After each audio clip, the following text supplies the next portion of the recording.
सोचो, तुम एक जगह पर हो, शाम हो रही है, सूरज धीरे धीरे डूब रहा है और अचानक एक बोर्ड दिखता है तुम्हें, सनसेट के बाद इस जगह में रहना मना है। तुम सोचो ये कोई प्राइवेट प्रॉपर्टी होगी या कोई कंस्ट्रक्शन साइट, लेकिन फिर तुम और गौर से पढ़ते हो तो ये बोर्ड किसने लगाया है? आर्कियोलॉजिकल सर्वे ऑफ इंडिया, मतलब इंडियन गवर्नमेंट ने।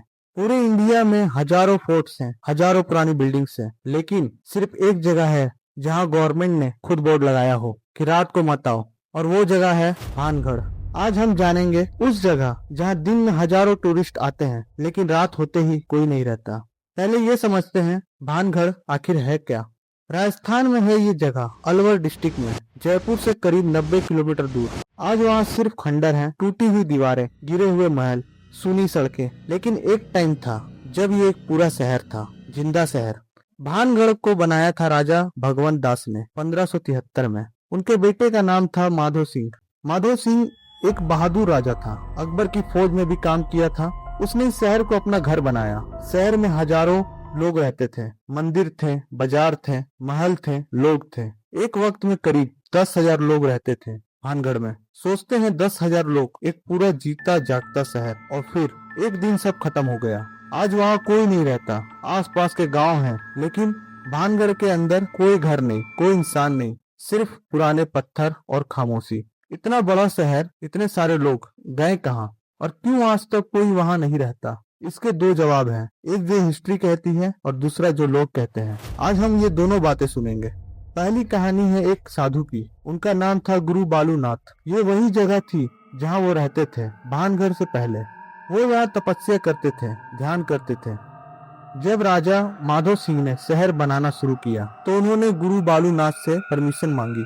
गुरुजी ने परमिशन दे दी, लेकिन एक शर्त के साथ। उन्होंने कहा, शहर बनाओ, महल बनाओ, लेकिन ध्यान रखना कोई भी इमारत इतनी ऊंची मत बनाना कि उसकी छाया मेरी जगह पर पड़े। राजा ने हाँ कहा, काम शुरू हुआ। शहर बना, महल बना, लेकिन टाइम के साथ शहर बड़ा होने लगा, इमारतें ऊंची होने लगी, और एक दिन महल की छाया गुरु बालूनाथ की जगह पर पड़ गई। कहते हैं गुरुजी ने ये देखा और उन्होंने कहा, मैंने मना किया था, तुम्हें नहीं माना, तो अब ये शहर खत्म हो जाएगा और कोई यहाँ दोबारा नहीं बसेगा। आज भी वहाँ गुरु बालूनाथ की एक समाधि है, छोटी सी जगह, लेकिन आज भी पूरी तरह से सही हालत में, और आसपास सब कुछ टूटा हुआ। कोइंसिडेंस हो सकता है या शायद नहीं।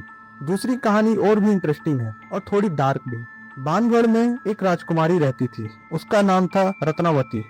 कहते हैं वो बहुत खूबसूरत थी, इतनी खूबसूरत कि पूरे राजस्थान में उसकी चर्चा थी। कई राजकुमारों ने रिश्ते भेजे। अब उसी वक्त भानगढ़ के पास एक तांत्रिक रहता था, उसका नाम था सिंघिया। ये आदमी काला जादू जानता था और ये रत्नावती को चाहने लगा, लेकिन वो जानता था एक आम आदमी राजकुमारी तक नहीं पहुंच सकता, तो उसने सोचा जादू का रास्ता। एक दिन रत्नावती की एक सहेली बाजार में आई तेल खरीदने। सिंघिया ने वो तेल देखा और चुपके से उसने उस तेल पर कुछ कर दिया। प्लान ये था रत्नावती वो तेल लगाए और सिंघिया की तरफ खींची चली आए, लेकिन राजकुमारी रत्नावती कोई आम लड़की नहीं थी। उसने तेल देखा और कुछ अलग भपत लिया। उसने वो तेल जमीन पर फेंक दिया। कहते हैं जैसे ही तेल जमीन पर गिरा, एक बड़ा सा पत्थर बन गया, और वो पत्थर सिंघिया की तरफ लुढ़ा चला गया और सिंघिया उस पत्थर तले दब गया। लेकिन मरते मरते उसने एक श्राप दिया। उसने कहा, यह शहर बर्बाद हो जाएगा, यहाँ रहने वाले मारे जाएंगे और कोई दोबारा यहाँ जन्म नहीं लेगा जब तक ये लोग किसी और जन्म में वापस ना आए। कुछ टाइम बाद भानगढ़ और अजबगढ़ के बीच एक बड़ी लड़ाई हुई। रिपोर्ट्स के मुताबिक रत्नावती भी उस लड़ाई में मारी गई। शहर बर्बाद हो गया और फिर वो खामोशी जो आज भी है। अब मैं तुमसे सीधी बात करता हूँ, ये कहानियां हैं, पुरानी कहानियां। हो सकता है सच हो सकता है ना हो, लेकिन कुछ चीजें हैं जो एक्चुअली डॉक्यूमेंटेड है और वो ज्यादा इंटरेस्टिंग है। पहली बात, ASI का बोर्ड। ये इंडिया की सबसे बड़ी हेरिटेज ऑर्गेनाइजेशन है। ये लोग साइंस में बिलीव करते हैं। ये लोग एक बोर्ड लगाया है भानगढ़ में, जिसमें लिखा है सनराइज से पहले और सनसेट के बाद इस एरिया में रहना मना है। अब ये नहीं कह रहा कि ASI घोस्ट में बिलीव करता है। उनका ऑफिशियल रीजन है, जगह सुनसान है, क्राइम हो सकता है, कोई एक्सीडेंट हो सकता है। ये लॉजिकल है, लेकिन फिर भी इतने सारे फोर्ट्स हैं इंडिया में, सिर्फ यहाँ ये बोर्ड क्यों? दूसरी बात, फोटोग्राफर्स और विजिटर्स के एक्सपीरियंसेस। कई लोग जो वहां गए उन्होंने कुछ चीजें रिपोर्ट की हैं। कैमरास का अचानक बंद हो जाना, फोन्स की बैटरी एकदम से खत्म हो जाना, अजीब सी आवाजें, ये सब प्रूव नहीं होता, लेकिन इतने सारे अलग अलग लोग अलग अलग टाइम पर सिमिलर चीजें रिपोर्ट कर रहे हैं, ये सोचने वाली बात है। तीसरी बात, कोई नहीं रहता। ये मेरे लिए सबसे बड़ी चीज है। आसपास गांव है, लोग रहते हैं, लेकिन भानगढ़ के अंदर आज तक किसी ने घर नहीं बनाया, कोई बिल्डर नहीं आया, कोई डेवलपर नहीं आया। क्यों? जमीन सस्ती होगी, जगह है, राजस्थान में टूरिज्म भी है, फिर भी कोई नहीं आया। क्या सिर्फ डर की वजह से या कुछ और भी है? कुछ लोग हैं जो रात को भानगढ़ गए, हाँ, बोर्ड के बावजूद, और उन्होंने जो बताया वो काफी दिलचस्प है। एक फोटोग्राफर था जो रात को वहाँ गया था फोटोज लेने। उसने बताया फोर्ट के अंदर एक जगह पर अचानक बहुत जोर की हवा आई। कोई पेड़ नहीं था आसपास, कोई रीजंस नहीं था, लेकिन हवा इतनी तेज थी कि वो खड़ा नहीं रह पाया। एक और ग्रुप था कॉलेज स्टूडेंट्स का, वो रात को गए एडवेंचर्स के लिए। कुछ देर बाद वो भाग के वापस आए। उन्होंने कहा उन्होंने कुछ देखा। क्या देखा वो क्लियर बता नहीं पाए, सिर्फ इतना कहा कुछ था वहाँ, हम नहीं जानते क्या, लेकिन था। मैं ये नहीं कह रहा कि ये सब सच है। लोग डर जाते हैं रात को अंधेरे में सुनसान जगह पर।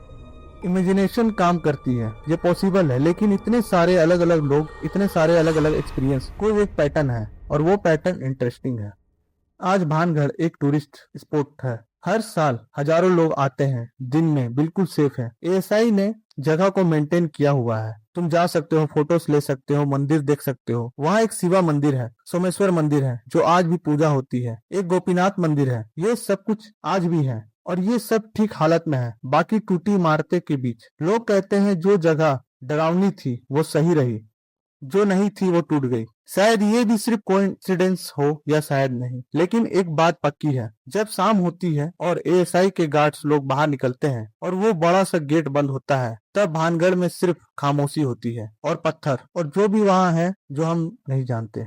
मैं नहीं जानता भानगढ़ में क्या है, सच में है या नहीं है। हो सकता है सिर्फ पुरानी कहानियां हैं, सिर्फ इमेजिनेशन है, सिर्फ एक सुनसान जगह है। हो सकता है कुछ और भी हो, लेकिन एक बात जो मुझे सोचने पर मजबूर करती है वो ये है कि एक पूरा शहर था, 10,000 लोग रहते थे, और आज कोई नहीं, सिर्फ हम हैं जो बाहर से आके पूछ रहे हैं क्या हुआ था यहाँ। अगर ये वीडियो अच्छी लगी तो चैनल को सब्सक्राइब करो और कमेंट से बताओ क्या तुम कभी भानगढ़ गए हो या जाना चाहोगे रात को।